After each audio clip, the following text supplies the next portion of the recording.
नमस्कार दोस्तों, study impulse में आप सभी का स्वागत है। कल की क्लास में हमने करा था कोशिकांग के बारे में। इसके अंदर हमने सेल वॉल और सेल मेम्ब्रेन के बारे में पढ़ा था। आज हम अगले कोशिकांग सेल ऑर्गेनेली जिसका नाम है न्यूक्लियस, इसके बारे में बात करते हैं। तो आज की हम हेडिंग डालते हैं न्यूक्लियस के बारे में, केंद्रक के बारे में। आज हमारा तीसरा कोशिकांग है। कौन से नंबर का है? तीसरा है। इससे पिछली वीडियो में हमने सेल वॉल, कोशिका झिल्ली और सेल मेम्ब्रेन, सेल वॉल कोशिका भित्ति और सेल मेम्ब्रेन कोशिका झिल्ली के बारे में पढ़ा था। तो तीसरा आता है यहाँ पर न्यूक्लियस है। इसको हम केंद्रक कहते हैं। तो तीसरे नंबर पर कौन सा आता है? तीसरे नंबर पर कोशिकांग आता है केंद्रक। इसको हम न्यूक्लियस कहते हैं। अगर हम बात करें न्यूक्लियस की, तो न्यूक्लियस को मैनेजर ऑफ सेल कहा जाता है। मैनेजर ऑफ सेल कहा जाता है। हिंदी के अंदर इसको क्या कहेंगे? कोशिका का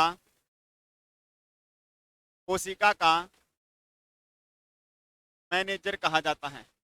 तो कोशिका का मैनेजर किसको कहा जाता है? न्यूक्लियस को कहा जाता है। उसके बाद में अगर दूसरी बात हम करते हैं तो इसको ब्रेन ऑफ सेल कहा जाता है। कोशिका का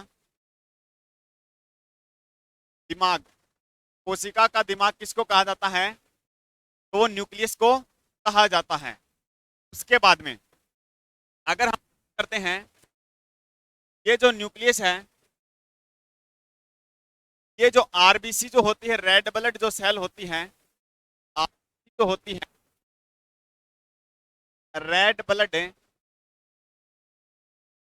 जो सेल होती है, उसके अंदर न्यूक्लियस नहीं पाया जाता है। आरबीसी के अंदर जो न्यूक्लियस होता है केंद्र के, वो नहीं पाया जाता है, नहीं पाया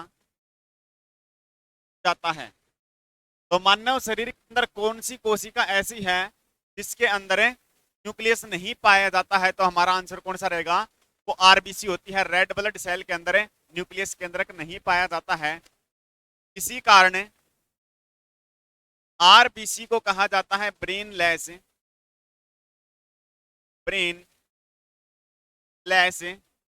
सेल। ब्रेनलेस कोशिका किसको कहा जाता है? तो आरबीसी को कहा जाता है। ब्रेनलेस सेल क्यों कहा जाता है? क्योंकि जो न्यूक्लियस होता है केंद्रक, उसको ब्रेन ऑफ सेल कहा जाता है। और जो आरबीसी होती है, रेड ब्लड सेल होती है, इसके अंदर न्यूक्लियस नहीं पाया जाता है। इस कारण से ब्रेनलेस सेल किसको कहा जाता है? आरबीसी को कहा जाता है। आरबीसी के बारे में मैंने आपको बताया था। आरबीसी जो है वो मानव शरीर की सबसे छोटी कोशिका होती है।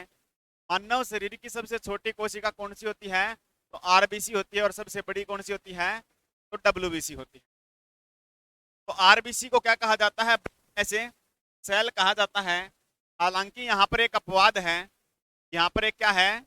अपवाद है। वो अपवाद कौन सा होता है? एक तो जो ऊंट होता है और एक जो लामा होता है। इनकी आरबीसी के अंदर ऊंट और लामा की जो आरबीसी है, ऊंट व लामा की आरबीसी में जो न्यूक्लियस है केंद्र के, वो पाया जाता है, पाया जाता है। यहाँ पर अपवाद क्या है? जो ऊंट और लामा होता है उसकी आरबीसी के अंदर केंद्रक पाया जाता है। बाकी जो आरबीसी होती है उसके अंदर केंद्रक नहीं पाया जाता है। इसलिए उसको हम क्या कहते हैं? ब्रेनलेस सेल कहते हैं। उसके बाद में आगे हम बात करते हैं। अगली अगर हम बात करें तो जो न्यूक्लियस जो है, केंद्रक जो है, इसकी खोज किसके द्वारा की गई थी? केंद्रक की जो खोज है, वो केंद्रक की खोज किसके द्वारा की गई थी? तो ये की गई थी रॉबर्ट ब्राउन के द्वारा। रॉबर्ट ब्राउन के द्वारा की गई थी। रॉबर्ट ब्राउन के द्वारा की गई थी। तो रॉबर्ट ब्राउन के द्वारा केंद्रक की खोज की गई थी। अगर सन की अगर हम बात करते हैं तो किस सन के अंदर है? 1831 के अंदर की गई थी। रॉबर्ट ब्राउन के द्वारा 1831 के अंदर है किसकी खोज की गई थी? केंद्रक की खोज की गई थी। और किसके अंदर खोज की गई थी ये बात पूछी जाए तो ये की गई थी ऑर्किड प्लांट में। ऑर्किड प्लांट में अगर हम बात करते हैं केंद्रक की खोज है रॉबर्ट ब्राउन के द्वारा किसके अंदर की गई थी? तो ऑर्किड प्लांट के अंदर की गई थी। के अंदर भी ऑर्किड ही कहा जाता है। ऑर्किड प्लांट को हम पादप कहते हैं। तो ऑर्किड जो पौधे होते हैं उसके अंदर किसकी खोज की गई थी? केंद्रक की खोज की गई थी। ये यहाँ पर जो प्लांट दिखाई दे रहा है किसका है? ऑर्किड का है। ये प्लांट किसका है? ऑर्किड का है, जिसका प्रयोग ऑर्नामेंटल मतलब सजावट के लिए जिसका प्रयोग किया जाता है। तो ऑर्किड जो प्लांट होते हैं उसका प्रयोग किसके लिए किया जाता है? सजावट के लिए किया जाता है। इसके अंदर रॉबर्ट ब्राउन के द्वारा केंद्रक की खोज की गई थी। अगर हम बात करते हैं भारत में जो सबसे ज्यादा ऑर्किड है, सबसे ज्यादा जो ऑर्किड है, सबसे ज्यादा जो ऑर्किड जो प्लांट हैं वो किस राज्य के अंदर पाए जाते हैं? तो सबसे ज्यादा ऑर्किड जो प्लांट हैं वो अरुणाचल प्रदेश में पाए जाते हैं। अरुणाचल प्रदेश में पाए जाते हैं। अरुणाचल प्रदेश के अंदर सबसे ज्यादा ऑर्किड प्लांट पाए जाते हैं। तो मैंने आपको रॉबर्ट ब्राउन के बारे में बताया, उसने केंद्रक की खोज 1831 के अंदर की थी। किस प्लांट के अंदर की थी? ऑर्किड प्लांट के अंदर की थी। और ऑर्किड प्लांट सबसे ज्यादा कहां पर पाए जाते हैं? तो सबसे ज्यादा कहां पाए जाते हैं? अरुणाचल प्रदेश के अंदर पाए जाते हैं। उसके बाद में आगे हम बात करते हैं जो न्यूक्लियस है, तो केंद्रक होता है न्यूक्लियस, वो पार्ट ऑफ ए सेल कोशिका का सबसे बड़ा अंग होता है। कोशिका का सबसे बड़ा अंग। तो मैंने आपको बताया था कोशिका के अंग हैं जैसे राइबोसोम है, लाइसोसोम है, माइटोकॉन्ड्रिया है, केंद्रक है, गोल्जी बॉडी है, एंडोप्लाज्मिक रेक्टिकुलम है। इन सभी कोशिका के अंगों में से कोशिका के अंदर सबसे बड़ा अंग कौन सा होता है? तो वो न्यूक्लियस होता है। केंद्रक जो है वो कोशिका के अंदर सबसे बड़ा अंग होता है। इतनी बात क्लियर होगी। अब इंपॉर्टेंट बात यहां पर ये होगी, अगर हम बात करते हैं एनिमल सेल की, अगर मैं बात करता हूं किसकी? एनिमल सेल की, तंतु कोशिका की अगर मैं बात करता हूं, तंतु कोशिका की अगर मैं बात करता हूं, तो इस एनिमल सेल के अंदर कोशिका का सबसे बड़ा भाग न्यूक्लियस। पहले नंबर पर कौन आता है? न्यूक्लियस आता है, केंद्रक आता है। अगर दूसरे नंबर पर अगर हम बात करते हैं कि दूसरा सबसे बड़ा कोशिका का अंग कौन सा होता है, तो एनिमल सेल के अंदर दूसरा सबसे बड़ा कोशिका अंग माइटोकॉन्ड्रिया होता है। कौन सा होता है? माइटोकॉन्ड्रिया होता है। इसको हिंदी के अंदर माइटोकॉन्ड्रिया ही लिखा जाता है। माइटोकॉन्ड्रिया ही लिखा जाता है। दूसरा सबसे बड़ा कोशिकांग कौन सा होता है? तो माइटोकॉन्ड्रिया होता है। ये बात है किसकी? एनिमल सेल की। दूसरी साइड में अगर मैं बात करता हूं प्लांट सेल की, अगर हम बात करें किसकी?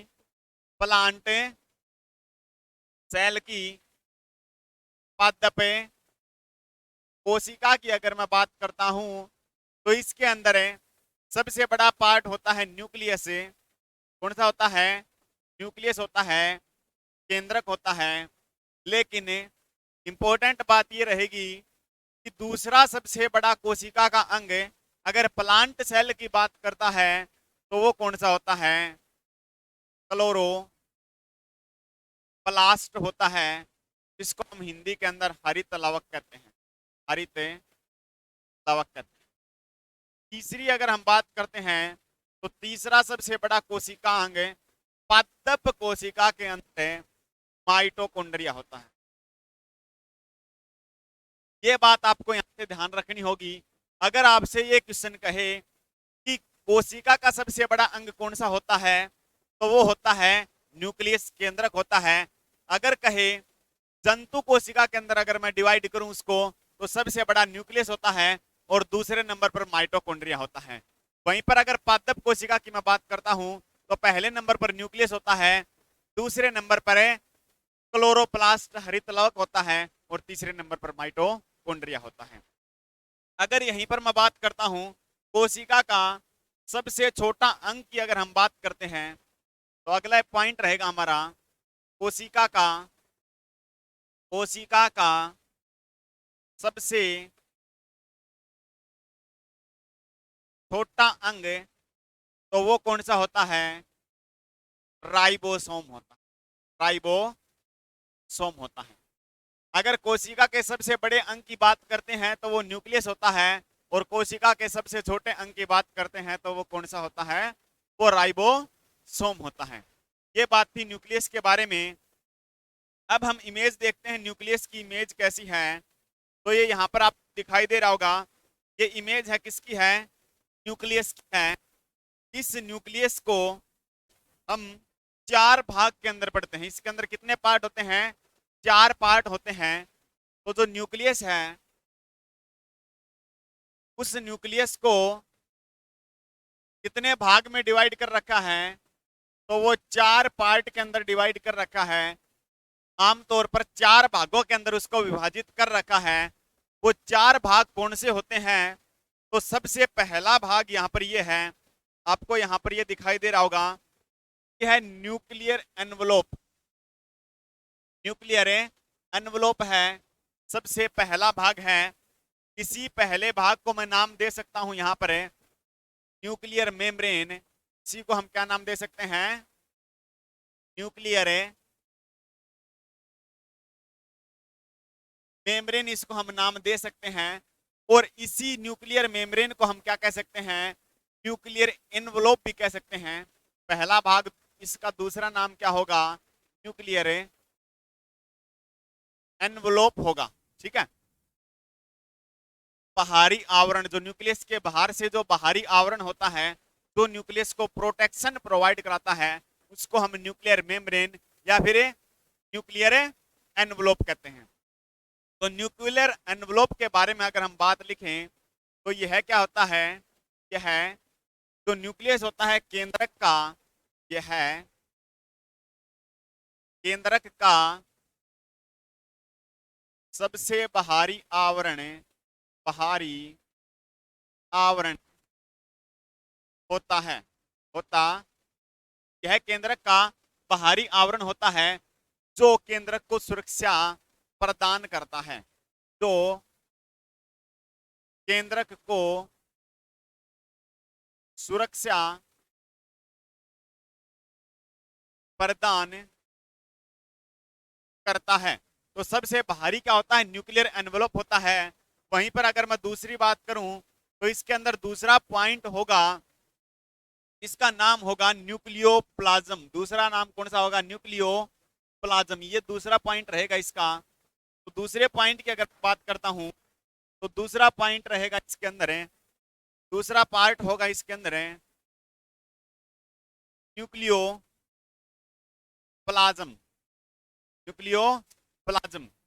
न्यूक्लियोप्लाज्म को कहते हैं केंद्रक द्रव्य। केंद्रक द्रव्य होता है, केंद्रक द्रव्य। और न्यूक्लियर मेम्ब्रेन को हिंदी के अंदर कहते हैं केंद्रक झिल्ली। केंद्रक झिल्ली कहते हैं, जो न्यूक्लियस के बाहर से पाई जाती है और उसको प्रोटेक्शन प्रोवाइड कराने का काम करती है। दूसरा न्यूक्लियोप्लाज्म होता है। न्यूक्लियोप्लाज्म, ये वाला न्यूक्लियोप्लाज्म है, ये यहाँ पर द्रव भरा होता है। न्यूक्लियस के अंदर है केंद्रक में जो द्रव पाया जाता है पाया जाता है इसको हम क्या कहते हैं? केंद्र के द्रव्य कहते हैं। इसके अंदर आगे हम पढ़ेंगे जिसके अंदर न्यूक्लिक न्यूक्लिक एसिड पाए जाते हैं। दो न्यूक्लिक एसिड इसके अंदर पाए जाते हैं। कौन से? एक डीएनए होता है और एक आरएनए पाया जाता है। इसके अंदर क्या पाए जाते हैं? न्यूक्लियोप्लाज्म में हम बात करें तो इसमें डीएनए व आरएनए पाए जाते हैं। ठीक है। उसके बाद में तीसरा पार्ट कौन सा होगा इसका? तीसरा पार्ट होता है न्यूक्लियोलस। तीसरा पार्ट कौन सा होता है? न्यूक्लियोलस होता है, जिसको केंद्रिका कहा जाता है। हिंदी के अंदर उसको क्या नाम दिया जाता है? केंद्रिका नाम दिया जाता है। तीसरा जो पार्ट होता है वो होता है न्यूक्लियोलस होता है। न्यूक्लियोलस को हिंदी के अंदर नाम दिया जाता है केंद्रिका। क्या नाम दिया जाता है? केंद्रिका नाम दिया जाता है। और यह केंद्रिका कैसी होती है? सॉलिड बॉल जैसी स्ट्रक्चर होती है। यहाँ पर आपको दिखाई दे रहा होगा ये कैसी है? कि बॉल जैसी जो है ना, यहाँ पर ये वाली बॉल जैसी एक स्ट्रक्चर यहाँ पर आपको दिखाई दे रही होगी। इस प्रकार से बॉल जैसी एक स्ट्रक्चर होती है। तो यहाँ पर हम लिखेंगे केंद्रिका क्या होती है? बॉल लाइक स्ट्रक्चर होती है। बॉल लाइक स्ट्रक्चर होती है। न्यूक्लियोलस क्या होता है? कि बॉल लाइक स्ट्रक्चर होती है। 4 नंबर पॉइंट की अगर हम बात करते हैं तो 4 नंबर पॉइंट कौन सा होगा? क्रोमेटिन होता है। 4 नंबर पॉइंट कौन सा होता है? 4 नंबर पॉइंट क्रोमेटिन होता है। ये यहाँ पर है 4 नंबर पॉइंट। 4 नंबर पार्ट यहाँ पर लिख रहा हूं मैं। तो 4 नंबर पार्ट रहेगा क्रोमेटिन। 4 नंबर पार्ट रहेगा कौन सा? क्रोमेटिन। क्रोमेटिन होता है। क्रोमेटिन यहाँ पर दिखाई दे रहा होगा आपका कौन सा है? 4 नंबर पार्ट होता है यहाँ पर क्रोमेटिन होता है। ये क्रोमेटिन क्या काम करता है? ये जो क्रोमेटिन होता है इससे डीएनए व आरएनए का निर्माण होता है। डीएनए व आरएनए का निर्माण किससे होता है? तो वो क्रोमेटिन से होता है। डीएनए व आरएनए का निर्माण किससे होता है? तो वो क्रोमेटिन से होता है। तो मैंने यहाँ पर आपको 4 पॉइंट बताए हैं। जो न्यूक्लियस है उसको 4 पॉइंट के अंदर विभाजित किया गया है। वो 4 पॉइंट कौन से हैं? सबसे पहला था न्यूक्लियर एनवलप। यहाँ पर मैंने आपको बताया है पहला पॉइंट कौन सा है? न्यूक्लियर एनवलप है। जो न्यूक्लियर एनवलप होता है उसको हम न्यूक्लियर मेम्ब्रेन भी कहते हैं, या हिंदी के अंदर केंद्रक झिल्ली कहते हैं। यह केंद्रक का सबसे बाहरी आवरण होता है और जो केंद्रक को सुरक्षा प्रदान करता है। दूसरे पॉइंट की अगर हम बात करते हैं तो वो इसके अंदर पाया जाने वाला द्रव है जिसका नाम है न्यूक्लियोप्लाज्म। दूसरा पॉइंट कौन सा है? न्यूक्लियोप्लाज्म होता है, इसको केंद्रक द्रव्य कहा जाता है। जो द्रव्य केंद्रक के अंदर पाया जाता है उसको हम न्यूक्लियोप्लाज्म कहते हैं। तीसरा पॉइंट आता है न्यूक्लियोलस, इसको केंद्रिका कहते हैं। तीसरा पॉइंट है न्यूक्लियोलस, इसको केंद्रिका कहा जाता है। ये कहां पर पाया जाता है? यह न्यूक्लियस के केंद्र में पाया जाता है। केंद्रिका कहां पाया जाता है? तो यहां पर हम लिख सकते हैं न्यूक्लियस के केंद्र में पाया जाता है। न्यूक्लियस के केंद्र में पाया जाता है। एक सॉलिड बॉल लाइक स्ट्रक्चर होती है। सॉलिड बॉल लाइक स्ट्रक्चर होती है। 4 नंबर पॉइंट की मैं बात करता हूं तो 4 नंबर पार्ट है, इसके अंदर क्रोमेटिन होता है। क्रोमेटिन होता है। क्रोमेटिन क्या होता है? क्रोमेटिन से ही डीएनए और आरएनए जो हमारे न्यूक्लिक एसिड होते हैं उनका निर्माण होता है। डीएनए व आरएनए का निर्माण किससे होता है? तो मैंने यहां पर तो क्या लिखा है? केंद्रक द्रव्य के अंदर लिखा है में जो द्रव्य पाया जाता है डीएनए व आरएनए पाए जाते हैं, लेकिन के अंदर मैंने बात लिखी है, इसमें डीएनए व आरएनए का निर्माण होता है। डीएनए व आरएनए का निर्माण कहां पर होता है? तो क्रोमेटिन के अंदर होता है। किसके अंदर होता है? क्रोमेटिन के अंदर होता है। इसके बाद में तो ये स्ट्रक्चर किसकी है? न्यूक्लियस की स्ट्रक्चर होती है इस प्रकार से कि आपके सामने डायग्राम है न्यूक्लियस का। इसके बाद में आगे हम बात करते हैं, तो न्यूक्लियस के अंदर है, तो न्यूक्लियस होता है केंद्रक के अंदर पाए जाते हैं न्यूक्लिक एसिड, न्यूक्लिक एसिड पाए जाते हैं। तो केंद्रक है, इसके अंदर क्या पाए जाते हैं? न्यूक्लिक एसिड पाए जाते हैं। इसको हिंदी के अंदर हम न्यूक्लिक अम्ल ही कहते हैं। न्यूक्लिक अम्ल ही कहा जाता है, हिंदी के अंदर उसको न्यूक्लिक अम्ल ही कहा जाता है। जो न्यूक्लिक एसिड हैं ये दो प्रकार के होते हैं। न्यूक्लिक एसिड कितने प्रकार के होते हैं? दो प्रकार के होते हैं न्यूक्लिक एसिड। एक होता है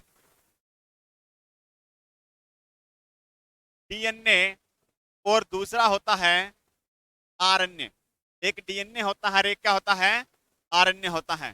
डीएनए की अगर फुल फॉर्म की अगर हम बात करते हैं तो होता है D oxy ribose nucleic acid. D oxy ribose nucleic acid होती है फुल फॉर्म इसकी।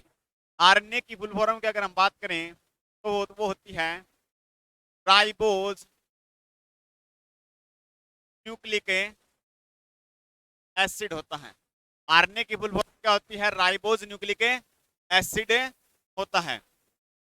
तो जो हमारा जो केंद्रक है न्यूक्लियस है, इसके अंदर दो चीज पाई जाती हैं।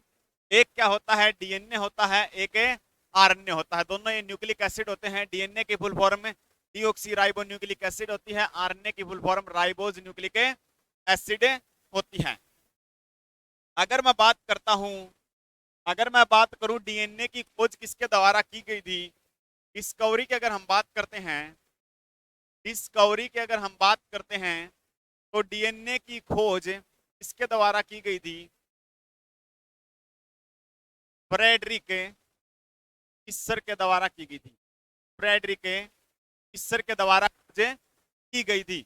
वहीं पर अगर मैं बात करता हूं, ये जो न्यूक्लिक एसिड है कि ये दो प्रकार के होते हैं, एक डीएनए एक आरएनए। इस न्यूक्लिक एसिड की अगर खोज की बात की जाए, इस न्यूक्लिक अम्ल की खोज किसने करी थी? तो वो भी फ्रेडरिक किस्सर के द्वारा की गई थी। फ्रेडरिक किस्सर के द्वारा ही की गई थी। तो न्यूक्लियस की खोज की गई थी रॉबर्ट ब्राउन के द्वारा 1831 के अंदर ऑर्किड प्लांट के अंदर। उस न्यूक्लियस को 4 भागों के अंदर डिवाइड कर रखा है और उस न्यूक्लियस के अंदर न्यूक्लिक एसिड न्यूक्लिक अम्ल पाए जाते हैं। उस न्यूक्लिक अम्ल की खोज किसके द्वारा की गई? फ्रेडरिक मिस्र के द्वारा खोज की गई। न्यूक्लिक अम्ल दो प्रकार के होते हैं, एक डीएनए होता है, एक आरएनए होता है। डीएनए की full form deoxyribo nucleic acid होती है, आरएनए की full form ribose nucleic acid होती है। डीएनए की खोज किसके द्वारा की गई? फ्रेडरिक मिस्र के द्वारा खोज की गई। लेकिन जो टर्म है, जो शब्द है, इस शब्द का प्रयोग सबसे पहले जैक रीस के द्वारा किया गया था। खोज की गई फ्रेडरिक मिस्र के द्वारा, लेकिन जो उसका नाम है, जो शब्द है, जो टर्म है, वो किसके द्वारा दी गई? तो वो जैक्रिस के द्वारा दी गई थी। उसके बाद में डीएनए के अंदर हम एक चीज और पढ़ते हैं कि डीएनए का डबल हेलिक्स मॉडल किसके द्वारा दिया गया? तो डीएनए का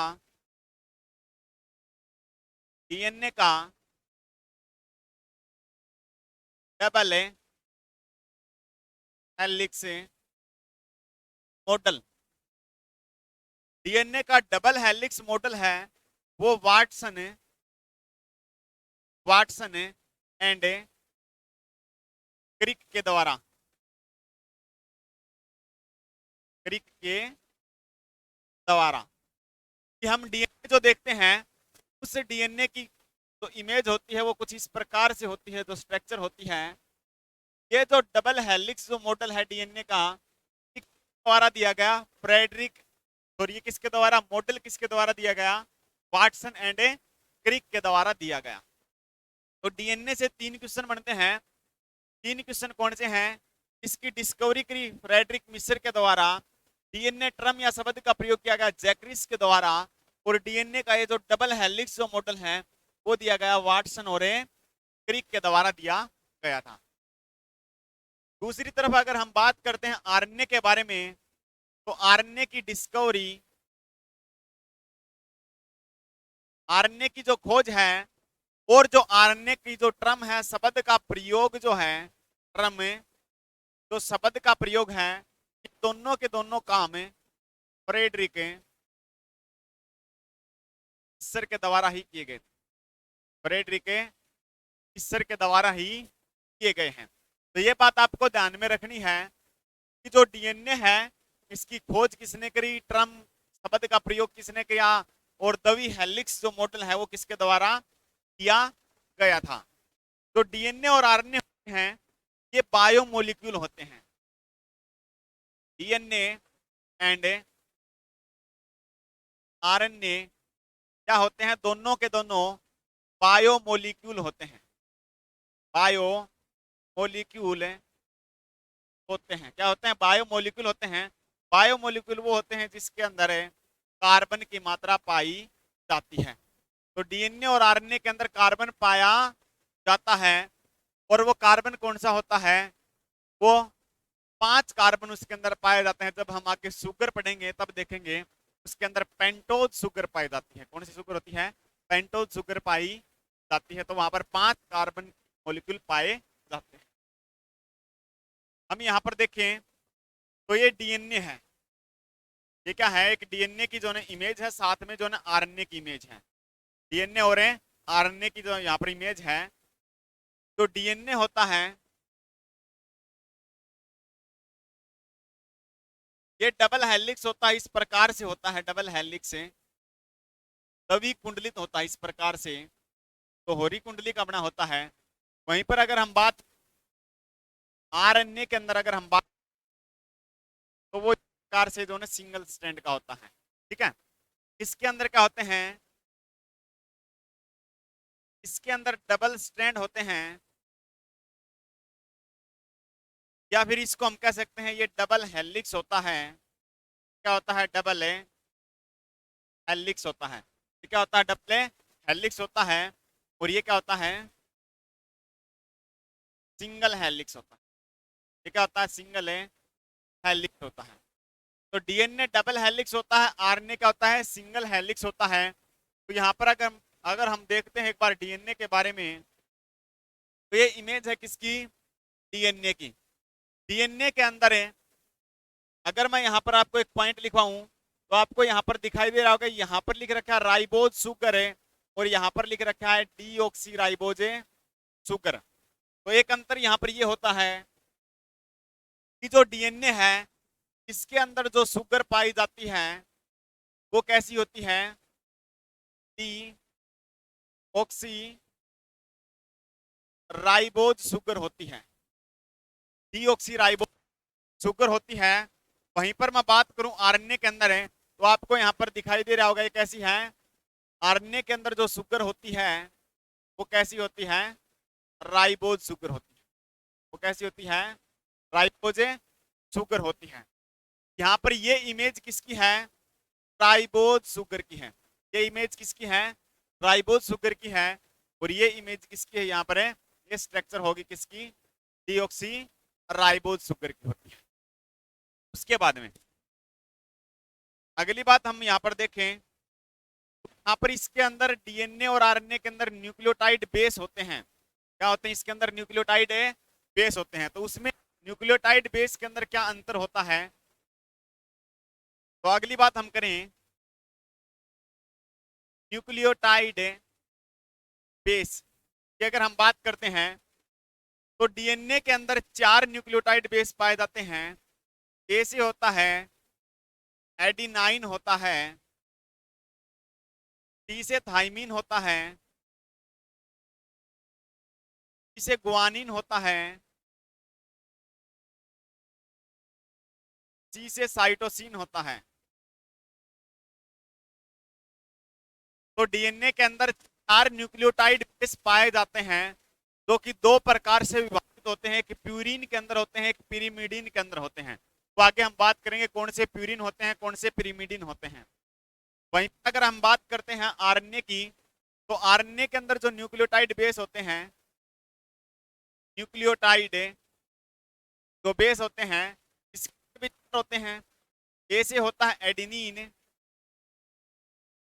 यहाँ पर टी नहीं होता है, टी के स्थान पर यहाँ पर यूरासिल होता है, यू होता है। टी के स्थान पर यहाँ पर क्या होता है, यूरासिल होता है। ये थोड़ा सा अंतर होता है।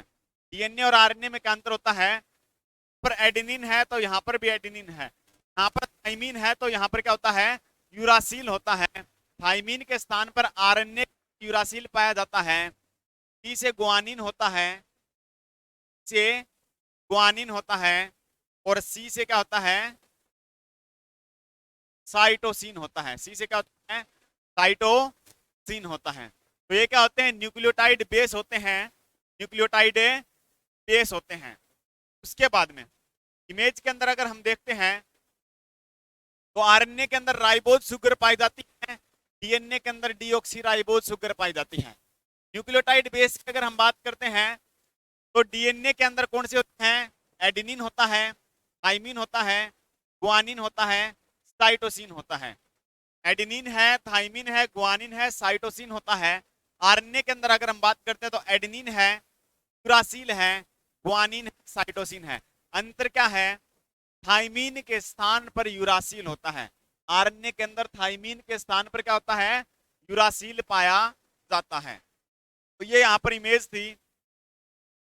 दूसरी बात, आरएनए क्या होता है, वन स्ट्रैंड का होता है, वन स्ट्रैंड का हेलिक्स होता है, और डीएनए क्या होता है, टू स्ट्रैंड होता है, डबल हेलिक्स यहाँ पर होता है। ये हेलिक्स किसकी होती है, ये हेलिक्स होती है सुगर फोस्फेट की, किसकी बनी होती है, सुगर फोस्फेट की बनी होती हैं। ठीक है, तो ये अंतर था डीएनए और आरएनए के अंदर, मुख्य रूप से ये अंतर था। इसके बाद में यहां पर अगर हम देखें तो डीएनए बता दिया किस किस के अंदर होता है।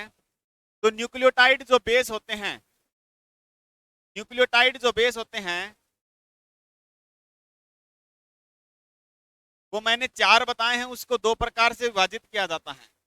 बेस, न्यूक्लियोटाइड बेस 2 प्रकार से विभाजित इसको किया जाता है। एक होता है प्यूरिन, हिंदी के अंदर प्यूरिन ही लिखा जाता है, और दूसरा होता है पिरिमिडिन।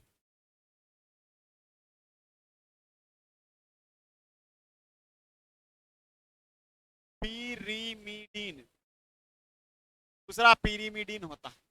ठीक है, तो 4 बेस मैंने आपको बताए हैं। एडेनिन, डीएनए के अंदर adenine, thymine, guanine, cytosine. RNA के अंदर एडेनिन, यूरासिल, गुआनिन और साइटोसिन होता है। तो आपको ध्यान में रखना है प्यूरिन बेस कौन से होते हैं। प्यूरिन बेस 2 होते हैं, प्यूरिन बेस 2 होते हैं। एक होता है एडेनिन, एक कौन सा होता है, एडेनिन होता है, एडेनिन होता है। सेकंड कौन सा होता है, गुआनिन होता है।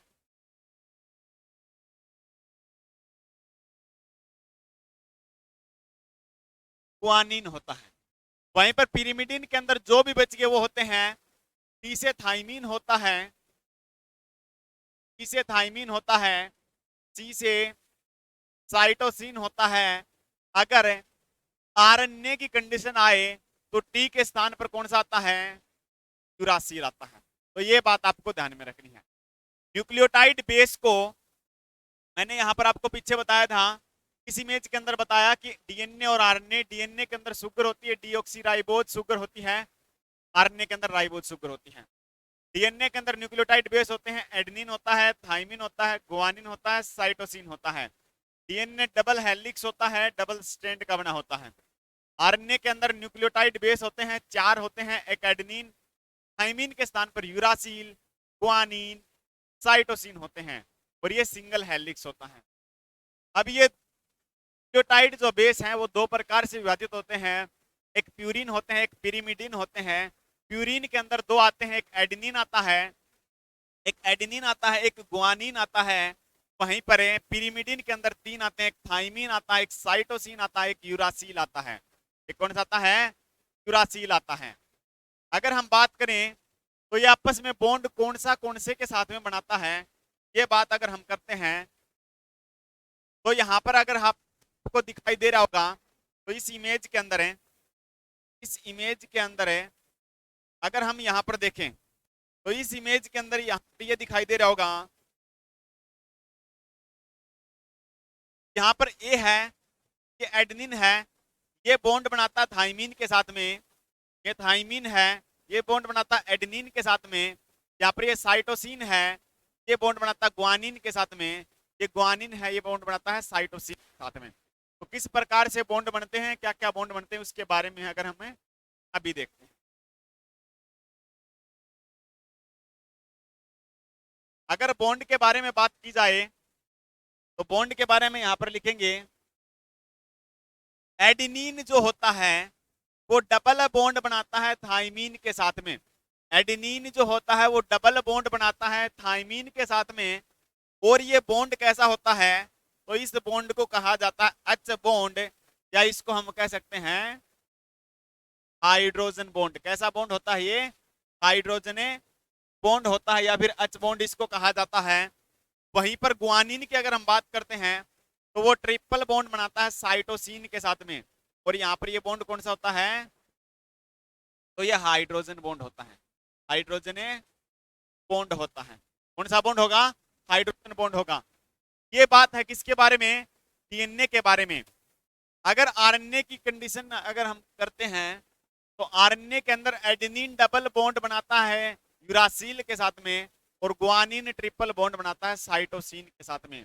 तो ये बात आपको ध्यान में रखनी है, कहां पर डबल बॉन्ड बनेगा, कहां पर सिंगल बॉन्ड बनेगा। तो एडेनिन थाइमीन के साथ में डबल बॉन्ड बनाता है, गुआनिन साइटोसिन के साथ में ट्रिपल बॉन्ड बनाता है। बॉन्ड कैसा होता है? हाइड्रोजन बॉन्ड होता है। ये कंडीशन इसके लिए है, ये वाली कंडीशन के लिए। और एडेनिन जो है यूरासिल के साथ में डबल बॉन्ड बनाता है, और गुआनिन के साथ, गुआनिन साइटोसिन के साथ ट्रिपल बॉन्ड बनाता है, हाइड्रोजन बॉन्ड होते हैं। ये कंडीशन आरएनए की होती है। अंतर इतना सा है, डीएनए के अंदर थाइमिन होता है, आरएनए के अंदर थाइमिन के स्थान पर यूरासिल होता है। बस थोड़ा सा अंतर ये होता है। यहाँ पर आप इमेज देख सकते हैं, हमें इस इमेज के अंदर अगर हम देखें तो इस इमेज के अंदर क्या है, ये जो इमेज जो है, ये जो इमेज यहाँ पर है, इस साइड वाली जो इमेज है ये आरएनए के बारे में है। ये किसकी है? आरएनए की है। आरएनए एक सिंगल स्ट्रैंड होता है, इस प्रकार से केवल और केवल एक स्ट्रैंड होता है। इसका होता है राइबोज शुगर का होता है, ठीक है, राइबोज शुगर का होता है, शुगर का, फोस्फेट का।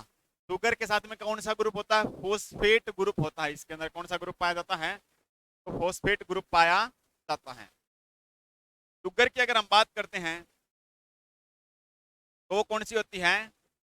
पेंटोज शुगर पाई जाती है, पेंटोज शुगर है।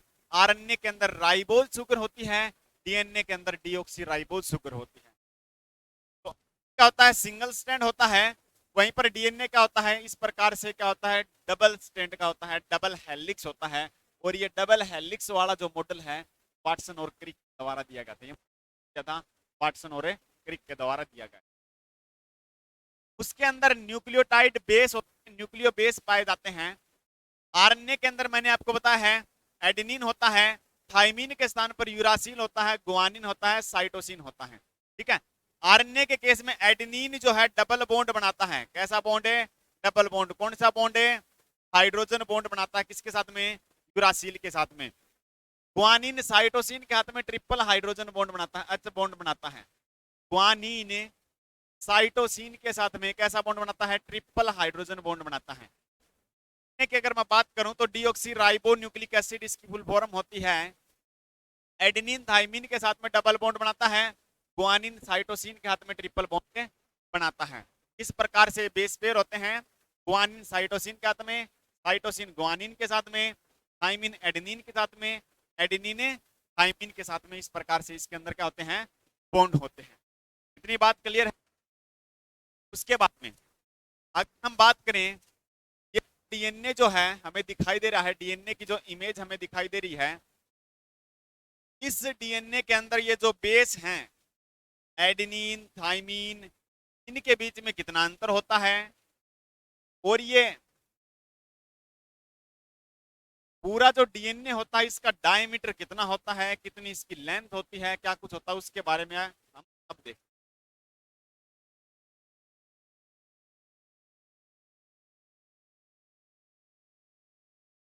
अगर डीएनए के डायमीटर की बात की जाए, व्यास की बात की जाए, डीएनए का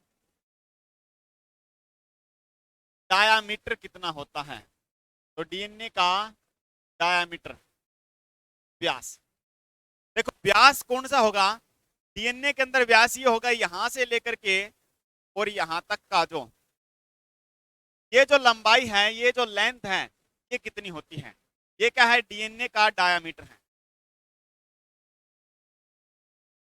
तो डीएनए का डायामीटर जो होता है, वो डीएनए का डायामीटर होता है 20 एंगस्ट्रॉम का। कितने एंगस्ट्रॉम का होता है, 20 एंगस्ट्रॉम का होता है।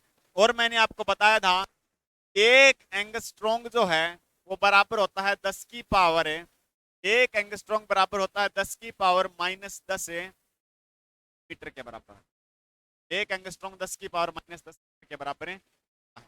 तो डीएनए के अंदर दो स्ट्रैंड के मध्य व्यास, एक स्ट्रैंड ये वाला है, एक स्ट्रैंड ये वाला है, दोनों स्ट्रैंड के मध्य व्यास डायामीटर कितना होता है, तो ये डायामीटर होता है 20 एंगस्ट्रॉम, कितना होता है, 20 एंगस्ट्रॉम। इसके बाद दूसरी बात अगर हम करें, तो ये डीएनए का यहां से लेकर के यहां तक की जो दूरी होती है, एक जो सिंगल जो हेलिक्स बनता है, इस प्रकार से ये जो दूरी होती है, ये दूरी कितनी होती है डीएनए के अंदर है, तो इस प्रकार से जो सर्कल बना है, ये दूरी कितनी होती है, तो डीएनए के अंदर जो इस प्रकार से ये सर्कल बनता है, ये दूरी यहां से लेकर के इस पॉइंट तक ये कितनी होती है, ये होती है 34 एंगस्ट्रॉम की। ये दूरी कितनी होती है, 34 एंगस्ट्रॉम की। ये जो डीएनए के अंदर ये वाला जो सर्कल बना है, इतना जो सर्कल ये इस प्रकार से, इस सर्कल की यहां से लेकर के यहां तक जो दूरी होती है, ये होती है 34 एंगस्ट्रॉम की, 34 एंगस्ट्रॉम की। तीसरा क्वेश्चन आता है, दो बेस पेयर के मध्य दूरी कितनी होती है, दो बेस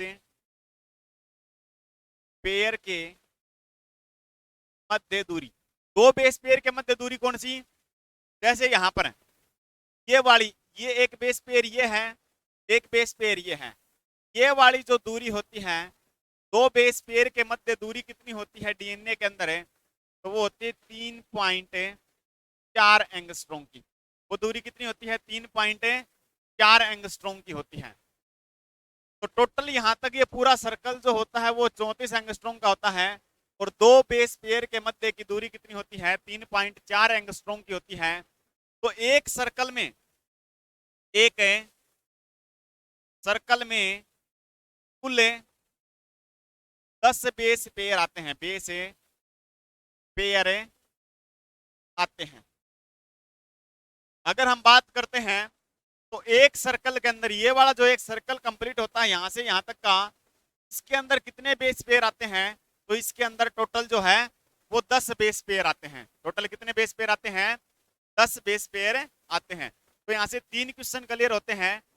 डीएनए के जो दो स्ट्रैंड हैं, एक ये वाला है, एक ये वाला, इस दो स्ट्रैंड के बीच की दूरी डायमीटर कितना होता है, तो 20 एंगस्ट्रॉम का होता है। इस सर्कल की टोटल लेंथ कितनी होती है, तो 34 एंगस्ट्रॉम की होती है यहां से लेकर के यहां तक है। और दो बेस पेयर के मध्य दूरी कितनी होती है, तो वो 3.4 एंगस्ट्रॉम की होती है। और एक कंप्लीट सर्कल के अंदर है कितने बेस पेयर आते हैं, तो टोटल यहां पर 10 बेस पेयर आते हैं।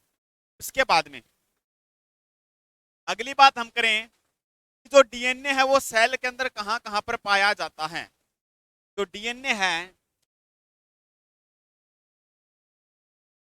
डीएनए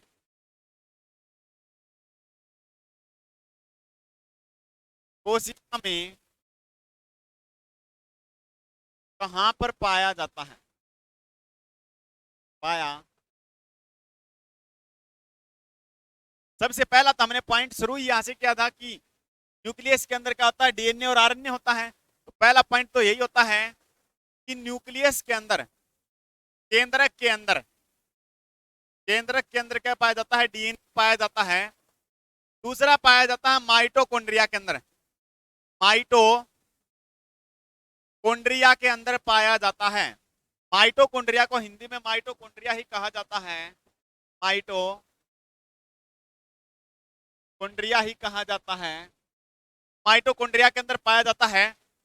तीसरी अगर हम बात करते हैं तो सबसे पहले पर पाया जाता है न्यूक्लियस के अंदर पाया जाता है, और दूसरा कहां पर पाया जाता है, माइटोकॉन्ड्रिया के अंदर पाया जाता है, और तीसरा पाया जाता है क्लोरोप्लास्ट के अंदर। किसके अंदर पाया जाता है, क्लोरोप्लास्ट के अंदर पाया जाता है, हरित लवक के अंदर पाया जाता है। हरित लवक जो होते हैं वो केवल और केवल किसके अंदर पाए जाते हैं, प्लांट सेल, केवल पादप कोशिका के अंदर पाए जाते हैं, केवल पादप कोशिका में पाए, ठीक है, इसके अंदर पाए जाते हैं। तो पादप कोशिका के अंदर जो है ना ये पाए जाते हैं, पादप कोशिका के अंदर पाए जाते हैं। हरित लवक जो होते हैं वो किसके अंदर पाए जाते हैं, पादप कोशिका के अंदर पाए जाते हैं, क्लोरोप्लास्ट। तो यहां से क्वेश्चन ये आता है कि 4 ऑप्शन देगा, निम्नलिखित में से किसके अंदर है न्यूक्लियस, किसके अंदर जो है डीएनए नहीं पाया जाता है, किसके अंदर डीएनए नहीं पाया जाता, ये ऑप्शन देगा। तो हमें पता होना चाहिए कि किस किस अंग के अंदर डीएनए पाया जाता है। तो किस किस अंग के अंदर पाया जाता है, पहला न्यूक्लियस है, दूसरा माइटोकॉन्ड्रिया है, और तीसरा क्लोरोप्लास्ट होता है, तीसरा क्लोरोप्लास्ट होता है। और माइटोकॉन्ड्रिया के अंदर जो डीएनए पाया जाता है उसको अम डीएनए कहा जाता है, mitochondrial DNA, mitochondrial DNA, deoxyribonucleic acid. तो कौन सा अंग है जिसके पास उसका खुद का डीएनए होता है, वो माइटोकॉन्ड्रिया है, जिसके अंदर अम डीएनए, माइटोकॉन्ड्रियल डीएनए पाया जाता है। तो ये बात इंपॉर्टेंट है। और बहुत बार ये क्वेश्चन पूछा जाता है कि न्यूक्लियस के अलावा किस अंग के अंदर डीएनए पाया जाता है, तो माइटोकॉन्ड्रिया के अंदर होता है, और किसके अंदर होता है, क्लोरोप्लास्ट के अंदर पाया जाता है। तो डीएनए के बारे में तो हमने पढ़ लिया है। अब बात करते हैं आरएनए किसके अंदर पाया जाता है। आरएनए कोशिका के किस अंग में पाया जाता है, अंग में किस अंग में पाया जाता है, मतलब कौन से अंग हैं जिनके अंदर आरएनए पाया जाता है। तो पहला तो न्यूक्लियस ही है, क्योंकि हमने पढ़ा है न्यूक्लियस के अंदर न्यूक्लिक एसिड पाए जाते हैं, न्यूक्लिक एसिड दो होते हैं, एक डीएनए का आरएनए होता है। तो सबसे पहले तो कौन से के अंदर पाया जाता है, न्यूक्लियस के अंदर, केंद्रक के अंदर है। सेकंड अगर हम बात करते हैं तो ये आरएनए पाया जाता है साइटोप्लाज्म के अंदर। साइटोप्लाज्म का मतलब समझते हैं, कोशिका द्रव्य के अंदर, कोशिका द्रव्य में, कोशिका द्रव्य के अंदर, कोशिका जो होती है उसके अंदर बीच में द्रव भरा रहता है, लिक्विड पार्ट होता है, उसको हम साइटोप्लाज्म कहते हैं। तो कोशिका द्रव्य के अंदर क्या पाया जाता है, आरएनए पाया जाता है। पहला पॉइंट हो गया न्यूक्लियस के अंदर पाया जाता है। दूसरा पॉइंट कौन सा होगा, साइटोप्लाज्म, कोशिका द्रव्य के अंदर पाया जाता है। और तीसरा पाया जाता है रफ एंडोप्लाज्मिक, एंडोप्लाज्मिक रेटिकुलम के अंदर। रफ एंडोप्लाज्मिक रेटिकुलम के अंदर है, इसको हिंदी के अंदर कहा जाता है गुर्दरी अंत द्रवी तालिका, अंतद्रवी तालिका। तो यहां से ये इंपॉर्टेंट क्वेश्चन बनता है कि कोशिका के किस अंग के अंदर आरएनए पाया जाता है और किस अंग के अंदर डीएनए पाया जाता है। तो मैंने आपको बताया डीएनए न्यूक्लियस के अंदर है, माइटोकॉन्ड्रिया के अंदर है और क्लोरोप्लास्ट के अंदर पाया जाता है। आरएनए न्यूक्लियस के अंदर है, के बाद में साइटोप्लाज्म के अंदर है और रफ एंडोप्लाज्मिक रेक्टिकुलम के अंदर पाया जाता है। एंडोप्लाज्मिक रेक्टिकुलम अंतःद्रवी जालिका दो प्रकार की होती है, एक स्मूथ एंडोप्लाज्मिक रेक्टिकुलम होता है, एक रफ एंडोप्लाज्मिक रेक्टिकुलम होता है। तो हमें ध्यान में रखना है तो जो आरएनए है वो किसके अंदर पाया जाता है, रफ एंडोप्लाज्मिक रेक्टिकुलम के अंदर पाया जाता है। इतनी बात क्लियर होगी। इसके बाद में अगर हम बात करते हैं फंक्शन की, आरएनए का फंक्शन क्या होता है, डीएनए का फंक्शन क्या होता है। Function of DNA, function of DNA, तो हमें पता है तो डीएनए होता है वो जेनेटिक मटेरियल होता है, जेनेटिक मटेरियल होता है, आनुवांशिक पदार्थ होता है, आनुवांशिक पदार्थ होता है। तो क्या करता है, तो एक पीढ़ी से दूसरी पीढ़ी के अंदर जो गुण होते हैं उनको भेजने का काम करता है। वो कौन सा होता है, आनुवांशिक पदार्थ होता है। इस डीएनए के अंदर पाए जाते हैं जीन, क्या पाए जाते हैं, पाए जाते हैं। तो एक पीढ़ी से, एक पीढ़ी से दूसरी पीढ़ी में, दूसरी पीढ़ी में जो लक्षण हैं, लक्षणों को भेजने का काम करता है, काम करता है।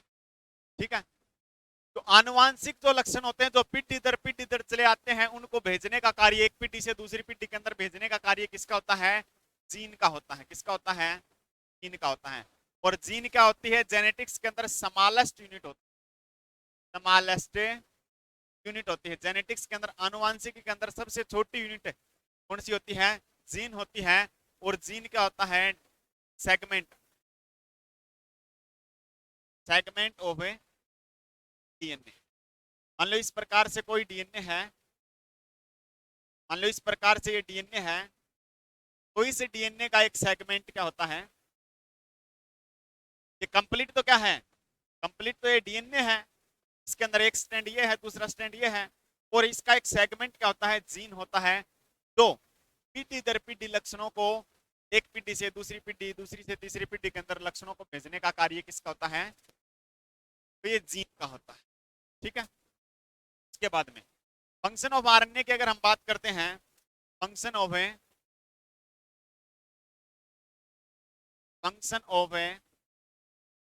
आरएनए, आरएनए का कार्य क्या होता है,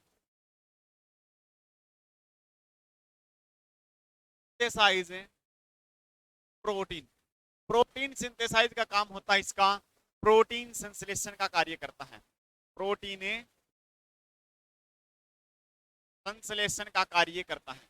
प्रोटीन के निर्माण करने का कार्य, या हम लिख सकते हैं प्रोटीन निर्माण का कार्य, प्रोटीन